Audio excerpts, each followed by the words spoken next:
Hi guys! It's your host Krista, and today I'm showing you a piece of art that I've been working on for well over a year now. And just so you know, the main figure is nude, though I don't think it's anything to write home about. The reference image I'm using will show up shortly, so you will be able to get a better idea of what my final image should hopefully look like. See, I'm making a reproduction of a work of art by Edouard Manet titled Olympia. I haven't started on her yet, her being Olympia, the main subject. To be honest, I'm actually kind of intimidated. I'm scared I'm going to mess her up. So I'm saving her for last.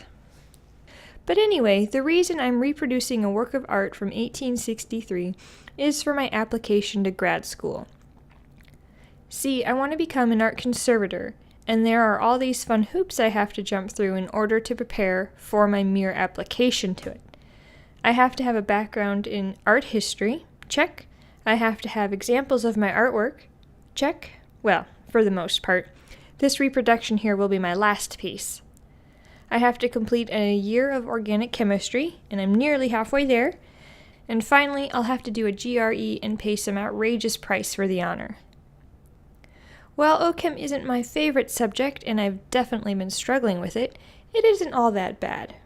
I do like learning how and why things do the things they do, and it is kind of fun looking at that at the molecular level.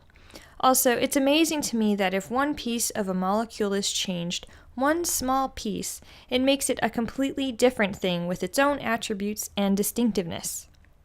It was a lot of fun learning how the naming system works too. Now I can say fancy words like 1-methylcyclohexanol and understand what it means. I took 2 terms in the 2017-18 school year, and I didn't have a great teacher, so I was really struggling. Between work and school, I had no life. I was constantly studying and watching videos on YouTube to try and understand these difficult concepts the teacher was presenting. Fall of 2017, I was taking just OChem in an art class. That's it. 8 credits altogether, and it was so much more schoolwork than when I was taking my 16 credits per term at university for my bachelor's degree. It was awful. The OChem, not the bachelor's degree. So I dropped the art class for the next term, and even just taking the OChem class, one class, it hardly made much of a difference at all, because I basically had to teach myself OChem. To give you an idea of the ineptitude of the teacher, one time when he was explaining the stereochemistry of molecules, which is how the atoms of a molecule are arranged in space. Some atoms will be on one side of the molecule, and some atoms will be on the other. And we needed to know which atoms will be on which side for whatever reason. And this is when we're drawing it out, on a flat piece of paper. Another student asked, so how do we know which atoms will be on which side? And the teacher said something like, well, you just gotta figure it out on your own. I remember thinking, no, this is where you tell us how we figure it out. You say something like, these atoms will be on this side because, insert reason here. You don't tell your students to figure it out on their own.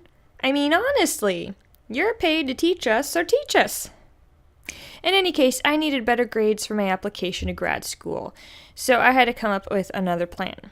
Since the teacher can make or break a class, I needed to find a different one. So I researched options. There was an evening class at the same college, but the teacher actually had substituted once before, and he seemed even worse than the current teacher. So that was not a good option. There were some teachers with good reviews at a university, but it was an hour and a half away from me. Interestingly enough, that same university did offer an online option, but it was for non-science majors, and grad school needs me to have the science majors OChem. Finally, I had a lucky break when I found that a community college nearby actually offered what I needed, and the teacher had good reviews. An added bonus was that my husband actually had taken another chemistry class from this same teacher a couple years earlier and liked him, so that was pretty cool. I made an appointment with him and met with him and explained my current situation, and we talked, and he was so kind and understanding and helpful.